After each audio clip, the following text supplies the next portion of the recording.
Good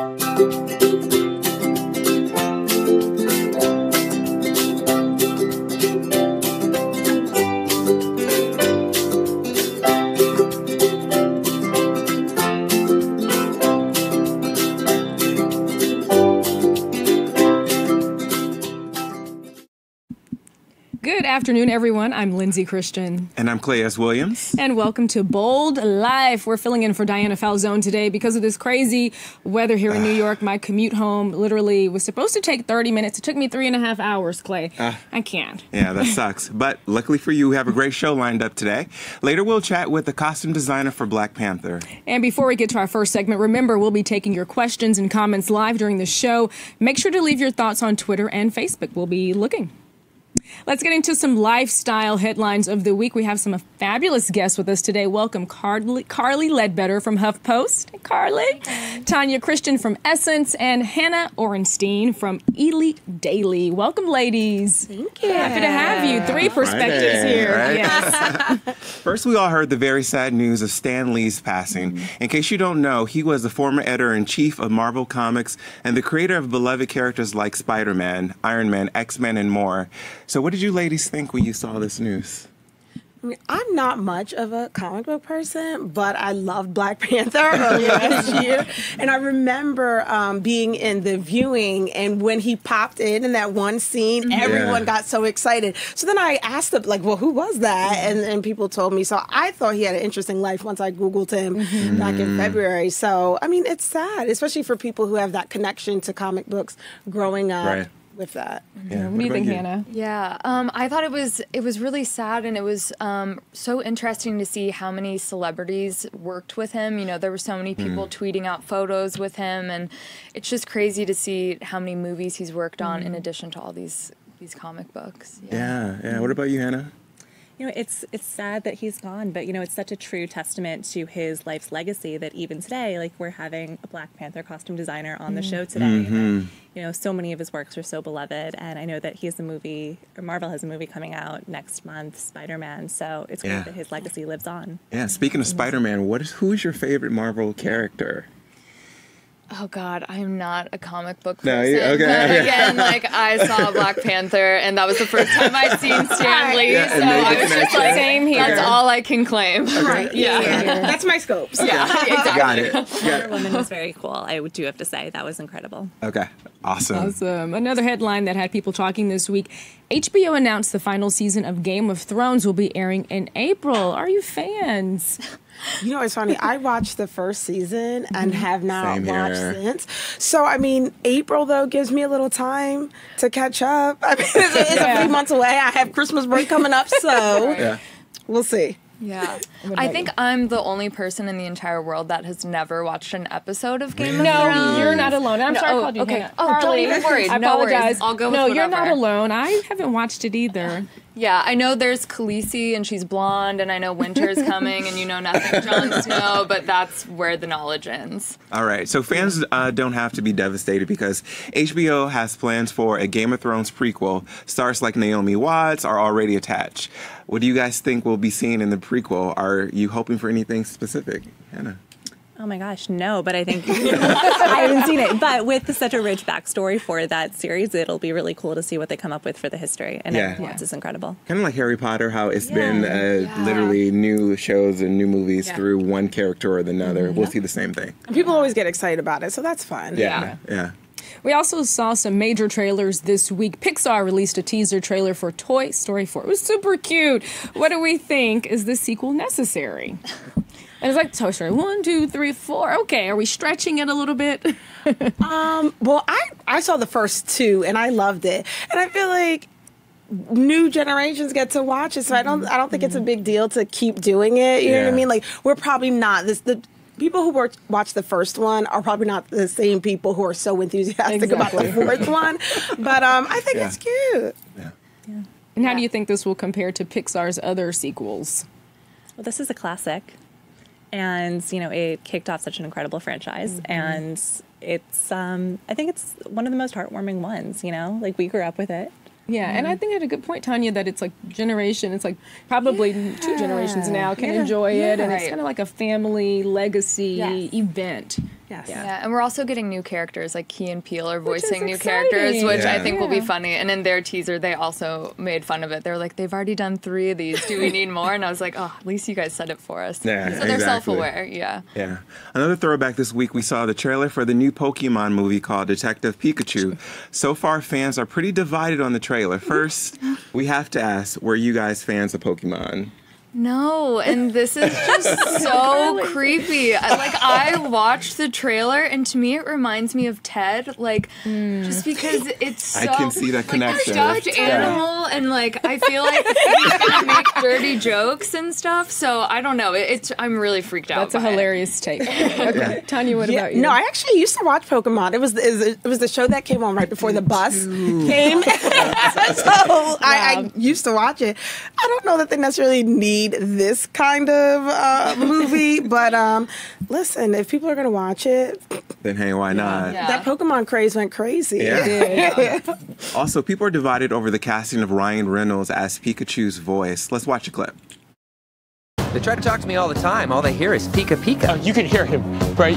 Pika Pika! Yeah, Pika Pika Pika. He's adorable. You're adorable. They can't understand me, kid.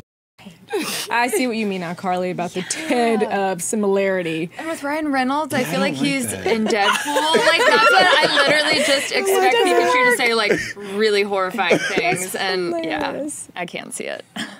Well, we're also excited about Netflix's announcement of a new hip-hop competition show. I'm excited about it. Cardi B, Chance the Rapper, and T.I. will be the judges. Will you watch this? If I had Netflix, I would. We'll give you your password. I think that who they got as hosts, it's going to make it fun. And then I also saw that they're going to bring in guest hosts from each city that they're in. So Give it some mix Chicago for Chance the Rapper, New York for Cardi, and then Atlanta for T.I. So I think it'll be fun. Yeah. I'm excited about it because I feel like American Idol is so done. And then with The Voice, I think only caters to country fans. So I feel like with this, it's going to be a really nice, I don't know how it'll work on Netflix, how the format will work. But Cardi started on reality TV. She's already been a star there. So I feel like Good point. this is going to be crazy. So Netflix has gotten into more reality TV recently, like Queer Eye and cooking competition shows like Nailed It. Do you think they will continue to be successful in this push, this reality TV push? Yeah, definitely. I mean, they've had such a proven track record, and if they can turn, one of the aspiring rappers on this new show into a star, the way that they turned Jonathan Van Ness or Tan France into a star, I mean, they have such an eye for talent. I think it'll be great. All right. Before we go, we want to hear from you, Tanya. Can you tell us about the cover that we all have been waiting for? In essence. Yes, so Michelle Obama is on our December issue. Yes, Super excited. I mean, obviously she's out on tour pushing her book Becoming, and we're so excited to have her. But then also we asked questions and she answered, and one of them is about how do you find your Barack? So that's always that's exciting. That's always fun, and she very eloquently, as always, answers the questions. So it's a very good issue. Cannot wait to read that. Well, thank you so much for joining us, Carly, Happy Tanya, and Friday. Hannah. Thank you for having us. Great chatting with you, ladies. All right. For our next segment, we are extremely excited. Klay and I have been talking about this for hours now. Absolutely. We're excited to welcome Ruth E. Carter via Skype. You have definitely seen her designs in movies like Black Panther, Selma, and Malcolm X. She was also recently honored by the Wall Street Journal for its 2018 Innovator Awards. She is major, y'all. Hey, Ruth. Hey, how you doing? Oh, it's such an honor to meet you. We wish you were here physically with us. Me too, but I think it's cold there. It's a little warmer. You know what? It's actually safe that you're there because you don't want to deal with the snow and ice, honey. So we all saw the news this week that Stan Lee passed. You posted a tribute online. What was it like to work with him? Oh, he was such a good-hearted person. He cracked jokes with me the whole time, and he was cooperative with what I presented to him. He knew the process of me having to take this photograph and bring it over to Ryan Coogler to get approval, and he liked his clothes. So I felt honored that I had given him something that he really liked. Wow, so incredible, Ruth. So in addition to tributes, we're also seeing a lot of coverage this week on how Stan championed civil rights before it was fashionable. What does this work mean to you? Well, you know, his idea that the Black community needed a superhero, and later the Black Panther Party was formed, and you know, we don't really know if one had anything to do with the other, but they were both very necessary at the time, and you know, he was a trailblazer because of his thought process and what he brought to the culture. Absolutely. And even Reverend Al Sharpton spoke about Stan Lee's legacy and sort of changing the way America thought about sort of race relations. Can you speak on how TV, movies, and media can influence everyday society?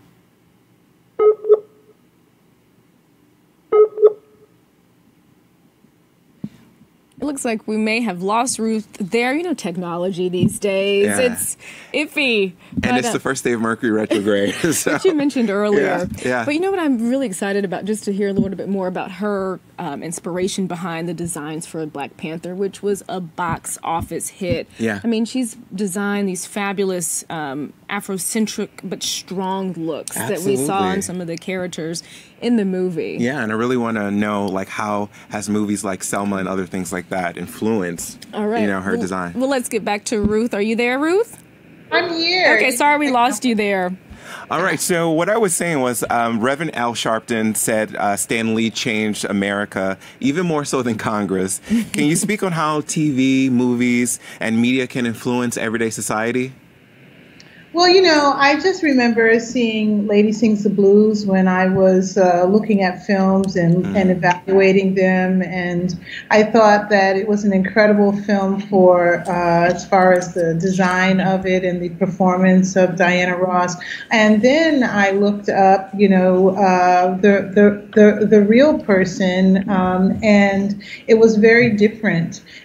So I feel like the authenticity that you bring to a performance, the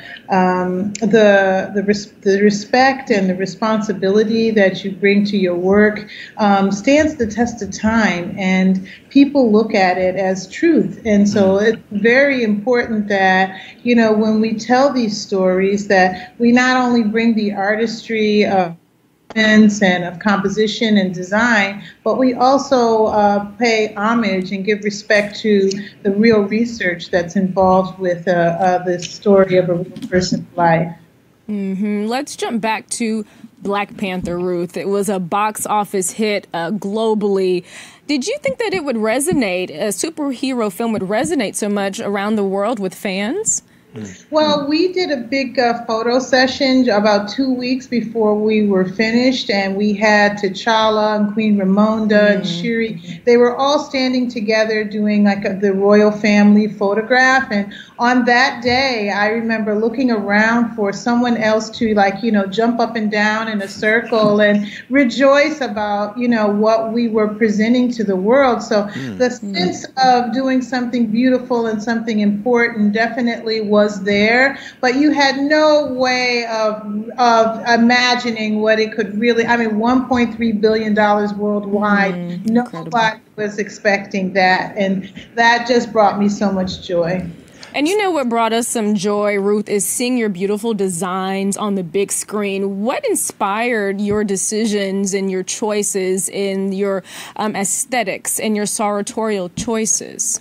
Well, we were very collaborative. You know, filmmaking is a collaborative process. It's a collaborative art form. But also, as artists, you bring forward some of the beauty and the majesty that you aren't seeing all the time when you see stories about Africa.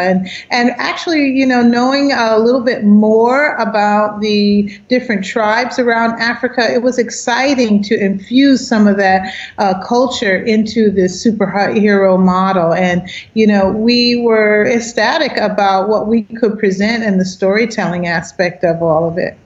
That's really awesome. One thing that I see all the time, and I think we've seen a lot, especially during the Halloween season, is so many young kids dressing up as Black Panther characters. What does that do for you, being able to see that level of inspiration you were able to provide? It's pretty profound. The idea that they have embraced costume is a celebration of the film. It's a celebration of our culture. It's a celebration that little children have, something to aspire to that's positive role models. I mean, it doesn't get any better than this. Ruth, you've also worked on some amazing films, Selma, Malcolm X, stories that tell our history. How were you selected and tapped for those projects? I have a great relationship with Spike Lee, and I've been doing a lot of films with him for the years. And he called me about researching Malcolm X and doing the film.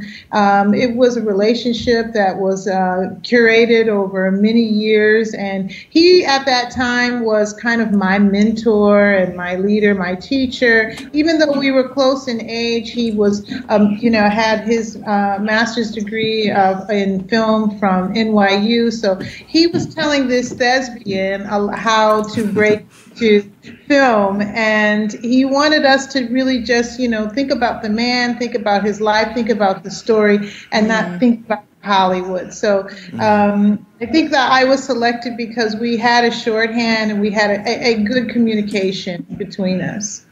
And Ruth, you've been in the entertainment industry for a very long time. How have you seen the industry sort of shift and change as relates to Black culture? Well, there are more of us, and there are more stories, and it's beautiful to see young Ryan Coogler step up after 2 films and direct the Black Panther. He kind of reminds me of a young Spike Lee in that, he's very clear about his aesthetic. He's very clear about what he wants to bring to the story, and seeing Joe Cole, his writing partner, and other filmmakers. There's so many more stories. There's so many more filmmakers that are doing their thing and breaking ground, and soon we won't be first anymore. We'll be 10th, 12th, 20th, and looking forward to growing still growing with this film family. And speaking of growth, Ruth, can you share or spill any secrets about your next project? Well, I just did Dolomite Is My Name, the Rudy Ray Moore project with Eddie Murphy that I finished last summer. So all summer people were in afros in polyester. So that was a rough summer, but it's a really funny film. And I'm looking forward to some possibilities. Right now, it's nice to just take a break for Christmas and enjoy the holidays and see what the new year has to bring. All right, Ruth. Well, it was such an honor and pleasure to chat with you. We just commend you on all of the beautiful work that you've presented on the big screen. So thank you so much. Thanks for having me. It's been great. Wonderful. So for our next segment, we're excited to have filmmaker and author Kyle Newman with us. He is one of the authors of the new book, Dungeons and Dragons, Art and Arcana, a visual history which covers the history and evolution of, you guessed it, Dungeons and Dragons. All right, welcome, Kyle. Thanks for having me. How are you? Absolutely. So give us a general overview of Dungeons and Dragons in case our viewers are unfamiliar. Dungeons & Dragons has been around for 44 years. It's a tabletop role-playing game, and it's the one that started it all. So whenever you think of getting together with friends to role-play games, it all started with D&D. Everything that's come out of it, games like Zelda, Fortnite, you're playing games, all types of games, all had its roots in the mechanics and the ideas of experience and leveling up that started with Dungeons & Dragons. And it's permeating culture right now because people are watching Game of Thrones and Lord of the Rings and Harry Potter. So people are they're already fans of this kind of stuff. So I think that's why the game's doing so well now, too. Right. That's awesome. Can you tell us more about the book? Well, the book is an oversized, almost compendium of all the greatest art and artists, but it's not just art. It's ephemera, it's merchandise, it's products, it's advertising, it's toys. So it's the visual language of the brand. It's the whole history. And we curate you from the beginning before it even started up through present day. So you get a full spectrum of how the brand has evolved and what its cultural influence is on pop culture and what it's been like on other games and on media in general. What inspired you to write this book and to curate this experience for viewers and readers? I'm a lifelong D&D fan. I was into it before I could even play it. My older brothers played it, and I lingered around like Elliot and E.T. watching them play. And then later on, I got to play it, and it had a big effect on me being going into film. becoming a storyteller, because it's a rules set and a game that inspires imagination. You can go do whatever you want with it. So there's a lot of freedom in it. And it's just something that always stuck with me. And I got back playing again after I started a family, and I was in the house all the time. And I was like, let's have people over and play some games. So I started playing again in 2015, and I just fell in love with it all over again. But I was looking for the book. I was like, where's the book that tells the history of everything I missed? Because I wasn't playing for the last 10 or 12 years. Like, what did I miss? And there was nothing there. So I said, well, I'm going to make the book. And so I called up another author who I was friends with, and I liked his prior book, which was on the history. It was a biography of the man who created it. And I said, let's collaborate on this. And then we expanded our team, and we decided we're going to make this really special, definitive history. So if you love fantasy art and if you love Dungeons & Dragons, there is something for everyone. It's so cool. I can only imagine that the process and research process was really fun, because you're researching the history of a game. How long did it take you to really capture each moment and each piece and component? It was a 2-year process. Hundreds of almost 1,000 images were licensed. It's definitely bigger than what we even promised them. We just went all out. So it was a true archaeology process. We had to track down private collections, and we tapped into Wizards of the Coast. They're the current maker of the game. It's a division of Hasbro. And we tapped into their archives, and they were a true partner in this for us, letting us really showcase this wonderful history of the brand. So it was a passion project. And I'm a filmmaker, but this was a great side project, and I got so enveloped in it. And, you know, having the support of Penguin Random House and 10-Speed Press and, like I said, Wizards was wonderful, because they said, you know what, we're going to do it right, and let's make this the ultimate guide for people. What was it like to collaborate with all the other authors that were part of the project? It was so awesome, because this book would be nowhere near as good if it was just one person doing it. We looked at every piece of art and every story we wanted to tell from multiple angles, and shared our experiences and said, well, how transformative is this? How important is this piece? How disruptive is it? And let's also showcase the artists that people have forgotten. And 2 of the 4 founding artists were women, and the other 2 were teenagers. So no one knows the story of the original artists that designed the game. And we're shedding light on some really wonderful things, because we all put our heads together like a Dungeons & Dragons party. Everyone filled a role in the group. We were able to take it to another level. So that was really special, and we just formed a great bond. Here's something that's really interesting. We saw a tweet this week that said, when Dungeons & Dragons is back on the cover of The New Yorker, you know geek culture has won. Do you think this is true? Oh, he's cheering. So you think this is true? I think so, but I think everybody has a bit of a geek in them. You're into fantasy football.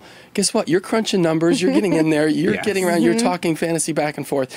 Everyone wants to express what they love, and Dungeons & Dragons was stymied by a stigma for a long time. We're like, oh, you have to be a nerd in a basement. And right now, it's half women playing. People from all backgrounds and cultures are playing. It's a global game. It's in the midst of its biggest year ever. Last year was even bigger than the prior year. It just keeps growing. And I think people want to connect. There's like an analog element to the game where you sit around at a table and you collaboratively storytell. And it's pencil and paper. So you put your phone down. You're not getting those updates saying, oh, you've been on your phone 6 hours today. You forget about it. And you form a little family, and you go tell the story together. And I think that's responding with people. So it's a really magical thing right now. And in a sense, the book will bring people together, so it's like a conversation piece. So let's take a look at the history. Let's take a deeper dive into this game that we play all the time. It's a time machine. That's what we want. We said we want to make a time machine. So there's ads in there that'll take you right back to 1978 or 84 or mid-90s, and you're seeing how the brand thought of itself and how it needed to evolve. And it's a yearbook, too, of all these artists and people that collaborated, all the storytellers. So I do think there's something for everyone. We wanted people, like, I wanted this book in my collection, on my shelf. So I said, I'm going to go make it. And now I'm just proud that it's out there, because it checked off all the boxes of everything we said, we have to do this or we fail. And we really feel like we did it all for fans. And before we let you go, I'm really curious, what has been the response with your family? Do they love it? My wife, Jamie King, she's into it. She played once, and then we got really busy. She went away to do this new Netflix show, but now she's back, and we're starting a group. My little boys are really into it. My 5-year-old, he's into the monsters like I was. He doesn't know how to play, but he's into, you know, the imagination. Yeah, and he knows there's something fun about this game, and it's really inspiring him. That's super cool. Yeah. Dungeons and Dragons. All right. So thanks for joining us, Kyle. Thank you so much. Very cool to learn about this. Yeah, you also. Take care. Pleasure to meet you. Thank you. Take care. All right, let's get to our next segment on Skype. We are thrilled to have Grammy Award-winning artist Judith Hill and critically acclaimed director Livi Zheng with us. We're going to hear about their new documentary, Bali Beats of Paradise. Welcome. Hi. I love how they said hi in sync. Right? First, can you guys tell us more about the documentary? The documentary Bulatkina in Paradise is about Indonesian traditional music, gamelan, that's been used in films such as Avatar by James Cameron, also the TV show Star Trek, as well as Nintendo games Mario Brothers. So people probably have heard of gamelan, but through this film, we want people to see it and hopefully it creates more awareness and people who want to learn it as well. Very cool. So, Judith, you've worked with some major artists: Prince, Stevie Wonder, Elton John, Josh Groban, Carole King. I mean, what was that? What has that experience been like to work with some great talents? Oh, I'm just so grateful. I've had an incredible journey, inspired by so many different kinds of artists. I've taken a piece of gold and just inspiration from every single person.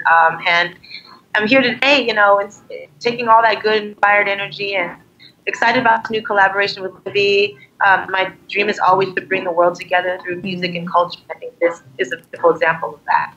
Absolutely, and Judith, I'm a huge fan of yours. So when I heard you were on the show today, I had a little scream inside. You did. But I'm curious to know, how is it, did you two ladies connect on this project? Well, you know, I met Livi through a mutual friend because I was looking for a collaboration with gamelan Indonesian music. I've always been a fan of the art form because I'm putting together this play called Golden Child, which celebrates all that. And Livi told me about this documentary, and we just realized we had this common goal to make this collaboration, and so that's how we met.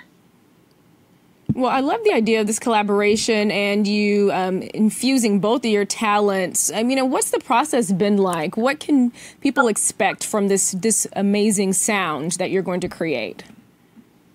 So we're collaborating in 3 different projects. The first one is the documentary Bulatkina in Paradise, but we also recently made a music video. It's Queen of the Hill. It's already out on YouTube. It has over 1 million views. It's a combination of funk music and Balinese gamelan, and the music video Queen of the Hill is also featured in the documentary. And Judith have a show coming out in December 5. Maybe you could talk a little bit about that. Oh yeah, I mean the show is called Golden Child. It's about you know, overcoming hatred and celebrating diversity and inclusion in the world, and using music as a vehicle to bring people together. And so we're celebrating different forms of culture and art, and you'll be hearing some gamelan music in that play as well.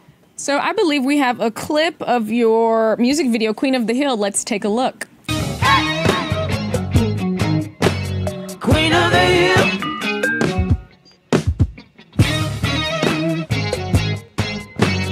Holla if you see me coming. I'm the brand new Queen of the Hill. Beautiful. It's so rich in color, which is what I love about the Indonesian culture. So what were some of the things that were challenging, or what were some highlights from your experience in creating this video? You want to talk about the tuning? Oh, okay.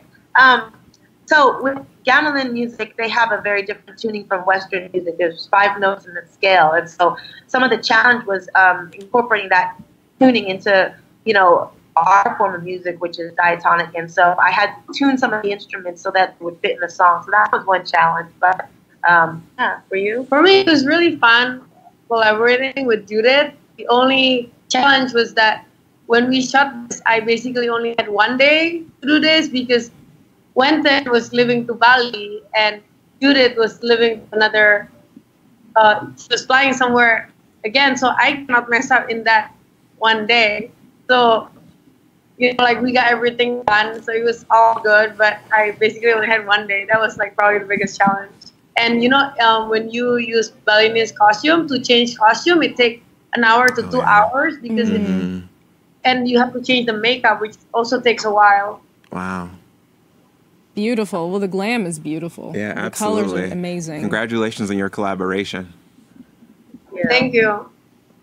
All right. Well, thank you so much, Livi and Judith, for just sharing with us your time, and we just look forward to what's to come from your collaboration. Thanks for having us. Bye. All right. Next up is our Bookster segment. Bookster is a website for book lovers and much more. We're excited to welcome author Kass Morgan. Her new book is called Light Years. She's also written the well-known sci-fi series The 100, which has been adapted into a TV show on the CW. Welcome, Kass. Thank you guys so much for having me. Yeah, glad Delighted to be here. Can you tell us more about your book? Yes. So Light Years, like The 100, is science fiction, but this one takes place in a completely different galaxy, and it's about 4 kids who've been accepted to an elite military boarding school in space where they are training to fight a dangerous enemy. But because they're good multitaskers, they still find time to keep secrets and maybe fall in love along the way. Super exciting. So how many books are in this series? This is going to be a duology. I'm wrapping up edits for book 2 right now. Ooh, we can't wait. And Oh, sorry. No. Okay. Yeah. So what was it like to see your show become, your book become a TV show? It's been incredible. The first few weeks were a little surreal. It's sort of like waking up in the morning, turning on the TV, and then seeing your dreams from last night on screen. You sort of wonder who hacked into your head. But it's just the most flattering, wonderful thing that can happen to an author, to see your vision adapted by so many creative people with so many different talents. So as a young girl, did you grow up watching sci-fi? Has that always been something that you've been really intrigued by and that's inspired your writing? Yeah, I grew up reading a lot of sci-fi, watching Star Wars and Star Trek, and it isn't something I really imagined myself doing. There weren't a lot of women sci-fi creators when I was growing You up. don't hear about that often. Yeah, but over the past decade or so, there's been sort of an explosion, and it's so great to be able to inspire, hopefully, the next generation of nerdy creators. Yeah, speaking of like dystopian books and just the culture in general, it's blown up. Why do you think we love these stories so much?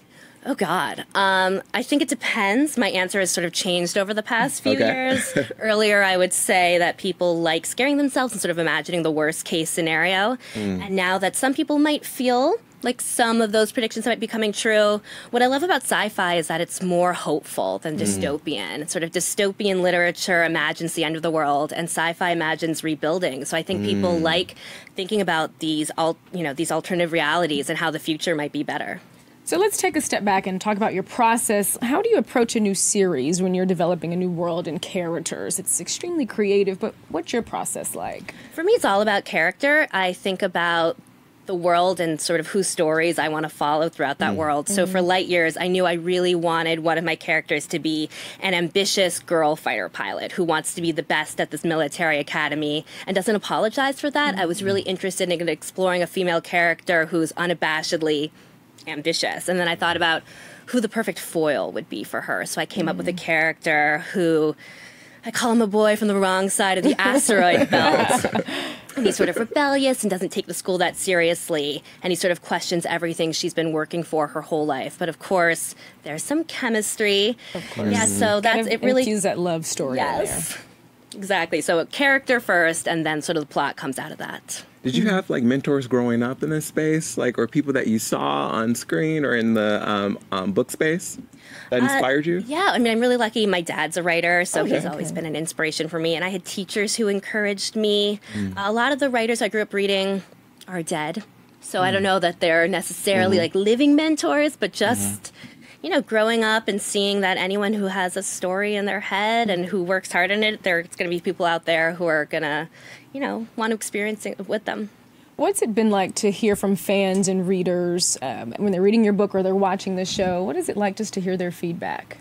It's surreal and so flattering. A lot of times people come in costume now to my signings. That's dressed cool. as characters from the show. And to get to see my books and the TV adaptation inspire other people's creativity with fan fiction and cosplay.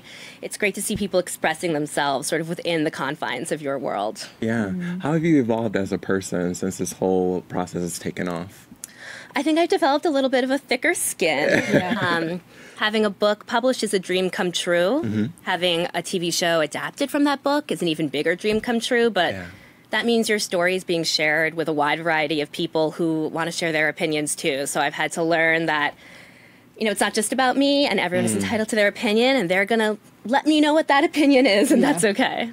Have you ever thought about, maybe I'll make a cameo in one of the episodes? Have the producers talked to you about that? It's hard when your show's on the CW because it's all beautiful Australian youths. I've think would be hard to make me not stand out. But, you know, the 100 has a lot of great costumes, so maybe if they put enough makeup on me, you know, cover me in feathers or fur, it'll work. That would be really cool, just to be a part of that project. Yeah. Any sneak peeks for the next adaptation of your book series? So The 100 Season 6 is starting soon. I actually don't know what's going to happen. I watch basically as a fan, which no one in my life believes. My mother thinks I'm keeping secrets from her. So, Mom, if you're watching, I don't know. So I'm as excited as everyone is. That is super exciting for your work to be produced into a TV show. Yeah, absolutely. Absolutely. And where can we find out more information about you, and where can we get your book? My book is available everywhere books are sold, and I'm on Twitter as Cass Morgan Books. All right, let's follow Cass and let's pick up that book. Thank you so much for joining us. Thanks for having me. You're welcome. All right, for our next segment, we are excited to welcome Simone Goss. She is the CEO and founder of Don't Forget Me, the Francis Canty Foundation. It's a nonprofit that works with teen mothers to help them reach their full potential. What a great cause. Welcome, Simone. Hi, how are you? Thank you so much for having me. So we'd love to hear more about your foundation. So I started this nonprofit organization, obviously called Don't Forget Me, because I was a teen mom. And so I had my son at 16 years old, and not only did I have my son at 16, I also, well, myself and my siblings were placed into foster care. So that whole transition, that whole period was stressful, of course. You know, it worked out in the end, but I wanted to be able to help girls like me. So my organization really just tries to develop the girls as a whole, both professionally and, you know, personally. So we have like resume writing classes and Dress for Success workshops, but then we also, you know, want to make sure that they have the life skills that they need. So maybe, you know, breastfeeding classes, you know, and then also helping with postpartum depression and things like that. So your experience as a teen mother, is that really what inspired this program overall? Like the experiences that you didn't have that you wish you had, or resources you had? Yes. And that's kind of what's fielding this Don't Forget Me. Yes, it is. It is because, you know, I didn't have a lot. You know, being placed into foster care and being a young mom, like my resources were limited. And so I wanted to be able to give that to the girls, because it's things that I want them to get what they need without having to struggle, without having to struggle so much, you know, so. Is there an intake process? How does it work if someone is in need of your services? So usually we deal with girls that are homeless. Okay. So for that, you know, we partner with Covenant House and some of the local shelters in the neighborhood. And so they'll reach out, or I'll reach out and say, hey, listen, I'm here because I want to make sure that everybody knows that we're here to help. So I'll really reach out and say, well, hey, this is what I do. How can I help? This is my program. Let's start something. And they're usually like on board with it. Wow. How long has your nonprofit been in existence? 2 years. 2 years. So in the 2 years, how many success stories have you heard? What are you learning from these teen moms? Oh, well, you know, I've heard one girl, she's so amazing. She reminds me a lot of me. You know, her life was a little harder than mine, but she's so focus on like not letting it get her down. So even with her being a teen mom and being in the shelter, she's like still pushing, you know, she's doing her own wig line, and she's just such a hustler, and just like I'm not gonna let this get me down. So that to me is my success story, because, you know, whatever she needs, I'm like there, you know. And you're passionate about it. So for you, it's not just you're helping, but you're helping with a purpose, because you've been there, you've done that. Yes. And you want them to feel supported. Yes, absolutely. Absolutely. Because support is so important, you know, especially, you know, if I'm not sure if you have kids, but when you have children, period, I don't care if you're like 45 years old, you need all the support you can with kids. So just imagine a 16-year-old or 17-year-old where the odds are like at that point stacked against them, you know. So we want to try to kind of lower those odds and give them the things that they need early, so that they don't have to go through the trials and tribulations. Well, like I said, minimize it. Yeah, absolutely. I think it's really interesting because in society we're seeing a lot of shows like Teen Moms. That's glorified on MTV. Yeah. How do you feel about that? The way in which they're sort of showing this experience. You know, I think it was supposed to be something that kind of shows girls what happens, what's the back end story about Teen Moms. It then got a little crazy, and now it's like, you know, kind of cool to do that.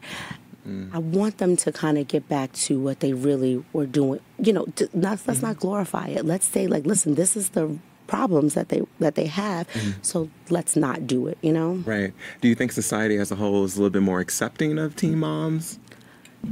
You know, I think society as a whole still doesn't recognize teen moms.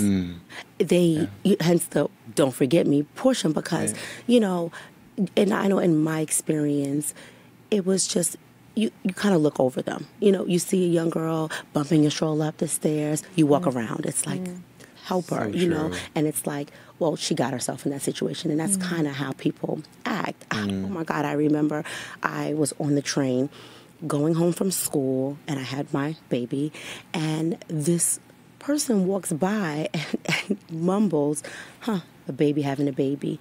And I was so hurt by that, because you automatically think, oh, she's a teen mom, she's promiscuous, she doesn't listen to her parents, she's in the streets. And I was it was none of that, you know? So I think about that often, you know?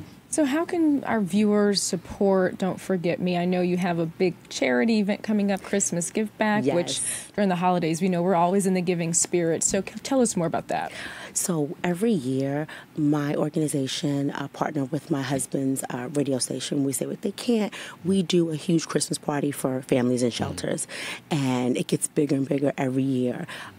So it's really a day of fun for them. So we have local barbers come out and give the boys haircuts. We have my friends that'll come in and, you know, give the little girls manicures. Super the cute. manicure station is always there. That's adorable. Oh my God, they love it. Yeah. So, you know, we have music and food. We have tons of food. And then, of course, Santa. So that's, of course, a highlight of the Christmas party. So, and we get donations, and we try to make sure that everyone leaves with more than one gift. Right. You know, because they're in shelters. So 9 times out of 10, they're waking up without any gifts. Or maybe the scraps that, you know, somebody has given. So we try to make sure that we give them, you know, and give them some good gifts. So that's my goal. Before we let you go, how has this process changed you as a person? Oh my God. It has changed me in such a way. It's made me even more compassionate. I mean, I always had a compassionate spirit, but this has made me more compassionate towards people's situations, just in general. Yeah. And Simone, before we let you go, where can our viewers find out more information on you and your foundation? So we are on Facebook. Don't Forget Me, the Francis Canty Foundation. We have Instagram, which is Don't Forget Me, and that's the number 4. So don't, the number 4, get me, FCF. That's Instagram and Twitter. And our website is don'tforgetme.org. All right. All right. Thank you so much for joining us, Simone. Guys, good luck. Don't forget me. Thank you. All right. Let's get to our next segment. We're talking fashion. We're excited to welcome, my favorite too. We are excited to welcome Marina, Bulatkina, and Brooke Cundiff. Brooke is the co-founder and chief merchandising officer of Co-Edition, a fashion brand that caters to curvy women. Recently, Co-Edition dropped a holiday collection in collaboration with Marina, who is a model and designer, and they are here rocking some of the designs. I know because they're fabulous. Thank you. Can you stand up? Let's see what we're looking at, Marina. This is the dress from the holiday collection. That is beautiful and so appropriate for holiday parties, ladies. Yeah, and she looks great. It's great. So tell us more about the collaboration, the line, everything. We want to know everything. So, yeah, Marina and I are lucky enough to work together. She was one of the first brands that joined our site, and her collection did so well. We launched with about 12 dresses, 12 styles, yes. April. So, and they sold out, and we were thrilled. So, this holiday, she has such a great taste level and is such a talented designer that she presented some ideas to me, which were so on trend, you know, just like you're rocking the great animal print. Thank you. I love her. presented this amazing collection that was sequins and very festive for the holidays. And I'll let you tell more about it. But so I'm a curvy model. I've been working for 10 years in all over the world. I work in China, Russia, U.S., Canada. You're international, Yeah. sister. Okay. She's the jet setter. Thank you. And at some point, I realized there's still not enough fashion on the market. And I decided to create a collection that would serve for women for size 6 to size 20, which is the middle segment. We have the straight size, we have plus size, but nothing in between. So I wanted to fill this gap. And I launched in last December. And we started working with co-edition. Dresses were selling great, and I had more and more ideas. So I designed a few new pieces, some holiday sparkly, some fun dresses with bows, sequins. And I approached co-edition, I approached Brooke, and we spoke. They loved designs. And I said immediately, like, let's get them on the site now. Yeah. And I think to your point, you know, there is this woman who has traditionally been underserved in this market, and she's savvy, she's style conscious, she wants all the latest and greatest trends. And so when you approached me with this fabulous collection, that's exactly what we want to do at Co-Edition, is offer her all this great merchandise, and especially items that she can't find everywhere else. So this woman deserves the great same experience that a straight-sized woman would Agree have. with you completely. Yeah, absolutely. So what is your favorite dresses of the collection? This is my favorite. That looks great on you. Yeah. And it's great on everyone. It comes in sizes 14 to 22. Okay. So this collection comes from size 10 to 26, right? So 26. So we extended the sizes.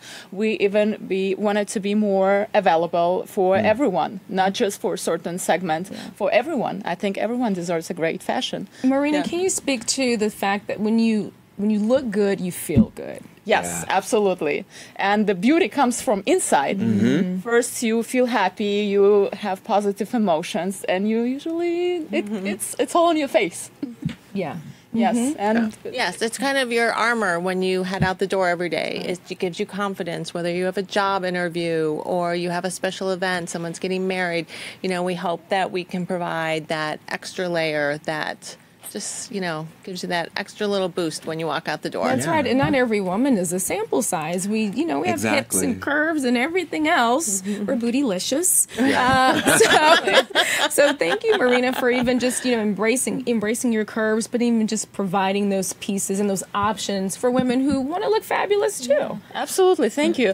And when I approached I approached the factory in Garment District. All of our dresses are made in a Garment District, New York, right here. So it was new for them too. They used to make size 2, size 0, and the bigger size, I couldn't fit the bigger sizes of the most of designers. So we had to develop new patterns. We had to develop new grading rules together with the professionals who are in this business for 20 years. And I had to work close with the factory so to make sure in the end, we got the perfect product that fits everyone. Yeah. Do you think high fashion will catch up to brands like Co-Edition? Well, I think we're already offering brands that are delivering fashion that is really on trend and comparable to everything that you see in stores for straight sizes. And that was really what the mission was. And we're working with over 60 brands right now. And we really have something for everyone. We're really doing well with dresses right now. So it's great that we have this collaboration. But we offer everything from ready-to-wear accessories, shoes, jewelry. Wow. But yeah, dresses has really been our #1 seller. Yeah. Yes. What's been some feedback you've received from women? They're excited. They're excited to see that. They're excited to wear them for holidays. A lot of women said, thank you for making this garment in my size. And thank you for making the garment in the right proportions. Because fashion is all about proportions. Absolutely. You can't take a small size sample and just, add a few inches. It's not going to be the same. Right. You have to really work on each size to make sure it fits. Yeah. Do you think the fashion industry is becoming more inclusive as a whole Yes. for these kinds of conversations to take place? Yes, absolutely. I do. I do as well. I mean, I think it is, obviously, there's Instagram, with Facebook, we are able to see so many beautiful women, so many beautiful designs. And I think photographers are showing also a glamour side of a curvy woman. And it's great. It's I think it's a great achievement. And the media is more open, I think, too, to show different sizes as a beautiful, even size 6, size 10, 18, 20, 26. And I think it's amazing. And with social media, we're able to see new designers with new hashtags, right? We can see who is doing what, which part of the world. And it's kind of unite all us together. Yeah. And before we let you ladies go, where can we find out more information about your brand? Well, you need to go to coedition.com or you can look at us on Instagram at Shop Coedition. And the dresses are on site now and available to purchase. If you go to Designers in Love by Marina Bulatkina, that's where the collection is. All right, Hopefully we'll help you sell out. Thank you. Thank you so much, Brooke and Marina. Thanks so much. Absolutely. Our next segment is brought to you by one of our bold partners, Independent Women's Forum. Let's welcome Kelsey Harkness on Skype. Kelsey is a visiting fellow at IWF and a senior news producer for the Daily Signal. Today we're talking about how to stop and prevent school bullying. Hey, Kelsey. Hey, thanks for having me. Absolutely, you're welcome. So you wrote an article about a fourth grader, Jarrett, who is suicidal because of bullying at school. You covered a new policy that encouraged schools to use positive reinforcement instead of punishing behavior like bullying. You wrote that although the policy comes from a good place, it has backfired. Now kids are getting away with bullying other kids. So we should ask here, is there a middle ground between a zero tolerance policy and this policy that seems not effective enough? I sure hope so. I think that's what a lot of parents that I've spoken with are looking for, because of course we have to understand when students are bullying, the students who are doing the bullying often come from difficult family backgrounds and need more support in the school, and kicking them out of the school isn't necessarily helpful to that child's development. That said, that can't just be a blanket excuse to enable bullying to run rampant inside of classrooms. I specifically interviewed one family where the parents had multiple students, multiple children, who were forced to remain on the school buses with the children doing the bullying, in the classrooms with the children doing the bullying, and it got to the point where their youngest son was actually suicidal because of it. So I think what we saw under the Obama administration was a very fast and sharp shift from sort of a zero tolerance when it comes to bullying to too much tolerance, that it was being enabled inside the classrooms. And I think from what I'm hearing, Betsy DeVos at the education department right now is she's really looking for that middle ground where all families can be served, students can be protected, but also supported when needed. Kelsey, just curious to know, did you ever experience bullying as a kid? And if so, how did you handle it?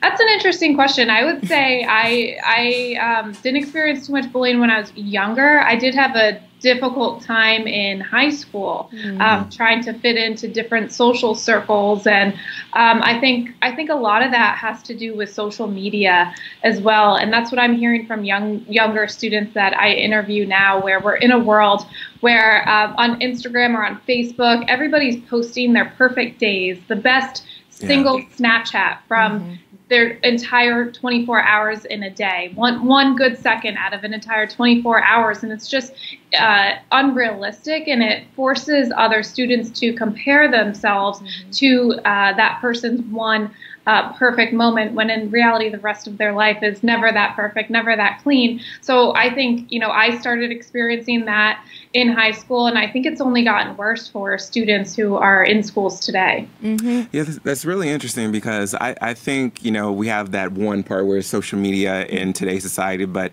me growing up, I was bullied every single solitary day, literally from preschool all the way to senior year. And I remember the experience of older adults adults and teachers telling me, get over it. And that was a lot of people in my era that went to school. It was what we were told, just to get over it. So what do you think parents can do to sort of leverage the gap between maybe what was then and what's happening now with social media and then this whole get over it mentality? Yeah, I wouldn't say the get over it mentality is healthy. So my heart goes out to you that you had to grow up with that and experience that level of bullying. I think we do need to teach our children to be strong and resilient and realistic, that as much as society is doing to prevent bullying, it can and does still happen. But also we need to teach them that it's not okay, and also give them some sort of outlet to express their anger or emotions. I think that's something that's really missing in today's society, and actually something that I saw this family that I interviewed. They enrolled their son who was suicidal into some sort of like Taekwondo class to help physically remove his anger, release his anger in a healthy way, so that he's not carrying that with him in every other part of his life. And I think for some people that might be yoga. I'm big into yoga. That helps me emotionally deal with some different things. For other people, that might be some sort of boxing class. I think physically moving your body is a very good thing to deal with, to release emotions. It's really interesting because that's actually my therapy for right now. I take boxing and spin. Well, I just spin my anger out. Yeah. I've been on this spin bike. So I know that children spend about 8 hours a day, Kelsey, with their teachers. They're in school all day. How can teachers help prevent bullying in the school systems? That is such a difficult question because teachers themselves are often bullied. I think that's something that's very underreported right now. But I know there's a few schools in Florida where the teachers themselves have faced physical violence inside the classrooms. And so not only in some cases do they have to figure out how to protect themselves, they have to figure out how to prevent it inside their classrooms. I personally do think that they're to find that middle ground. If a student is being bullied inside a classroom, those students need to be separated, and perhaps the student who's doing the bullying could get placed in a different classroom, because I don't think that's fair to force a child to continually put up with that. And that is not always happening today. So I think that could happen. Another thing that I think is important to talk about when it comes to bullying and what we can do to be proactive to prevent it is school choice, enabling parents to find a school that's healthy for their children. Children who come from wealthy families don't have to worry about this, because if a parent's child is being bullied, those parents have the means to place them in a different school. But lower income families do not have that option. If their children are being bullied, they're stuck in that classroom. And so I think school choice is a really important solution. We often only talk about it in terms of academics, but school choice is really about so much more. It's about finding a safe environment for children. Yeah, all great points. All right, we'll have to leave it there. Thank you so much for joining us, Kelsey. Thank you, Kelsey. Thanks for having me. All right, and that's the end of today's show. I'm so sad. Thank you so much for watching and being with us. If you liked the episode, please share it with your friends. Help us spread the word. Like Bold TV on Facebook, Twitter, and Instagram. For more Bold TV, join us on Fridays at 10 a.m. for our politics show, at noon for our business show hosted by Lyndsay, and at 2 p.m. for another episode of Bold Life. Thank you so much and have a great weekend. Bye.